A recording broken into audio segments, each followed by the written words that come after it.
Hello students, આજે આપણે basic slew એટલે કે સાદી બાય કેવી રીતે ડ્રાફ્ટિંગ કરવાનું છે એનું એ શીખવાના છે.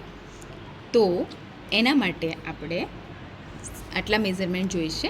એક તો ચેસ્ટનું, બાય લંબાઈનું અને બાય મોરીનું, આટલા મેઝરમેન્ટ આપણે બેઝિક સ્લીવ માટે જોઈશે.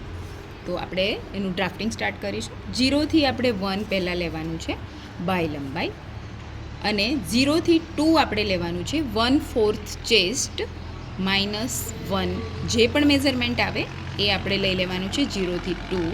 પછી આવી રીતે ચોરસ બનાવી લેવાનું છે. હવે 0થી 1 જે લીધું છે એ જ આપણે 2 to 3 લેવાનું છે, જે આપણું થશે આપણી બાય લંબાઈ, એટલે કે 5 ઇંચ છે એ થશે.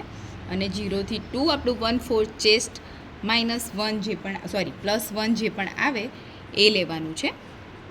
એ મેઝરમેન્ટ આપણે લીધેલું છે. હવે 0થી 1 પછી 1 to 4 અને 3 આવો બોક્સ બની જાય. પછી 1 to 4 અને 3 to 5 જે છે આપણે 1 ઇંચ લેવાનું છે. આ 1 ઇંચ જે છે એ આપણી બાયની હેમલાઈન એટલે કે એની નીચેની પટ્ટી વાળવા માટે આપણે એક્સ્ટ્રા લઈએ છીએ. પછી આપણે 2 to 6 લેવાનું છે, જે આપણે લેવાનું છે 1/12 ચેસ્ટ, એટલે કે આપણો ચેસ્ટનો જે મેઝરમેન્ટ છે એને 12 જોડે ભાગીને જે પણ આવે એ આપણે 2 to 6 લેવાનું છે.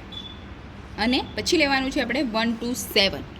1 to 7 જે છે એ આપણે આપણું જે બાય મોરી છે, સ્લીવ રાઉન્ડ લેવાનું છે, એને 1/2 બાય મોરી કરવાનું. એટલે કે સ્લીવ રાઉન્ડનો જે પણ મેઝરમેન્ટ આવ્યું છે 10 છે, એનું 1/2 કરવાનું, 10નું થશે 5, બરાબર છે. અને એમાં 1 ઇંચ ઉમેરીશું એઝ માટે, એટલે કે સીમ અલાઉન્સ માટે, બરાબર છે.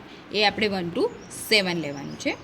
હવે આપણે જે છે 8 to 7, 0થી 8 આપણે લઈ લેવાનું છે. શેના માટે? 1 ઇંચ, કેમ કે અહીંયાથી આપણે કોઈ પણ શેપ આપતા નથી બાયનો, આપણે 1 ઇંચ આમ ખસીશું.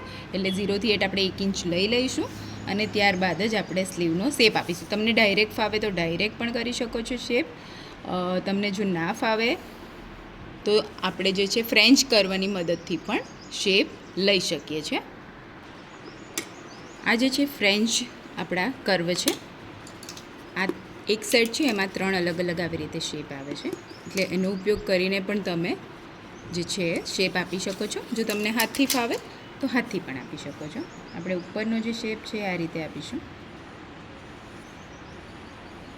એટલે કે થોડો આપણે ઉપરથી લઈશું. અને જે નીચેનો જે શેપ છે એને આ રીતે લેવાનો છે આપણે નીચેથી. અહીંયા જે છે આપણો પોઈન્ટ જે છે એ બદલાવવો જોઈએ નહીં, એનું ધ્યાન રાખવાનું છે. ખ્યાલ આવી ગયો? આ રીતે શેપ આપવાનો છે. આ આપણે પાછળના ભાગમાં આવશે, અને જે થોડું ડીપ આપણે લીધું છે એ આગળના ભાગમાં જોઈન થશે આપણા સ્લીવમાં.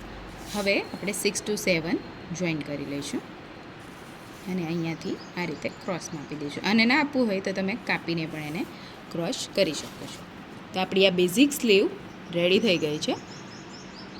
ઓકે.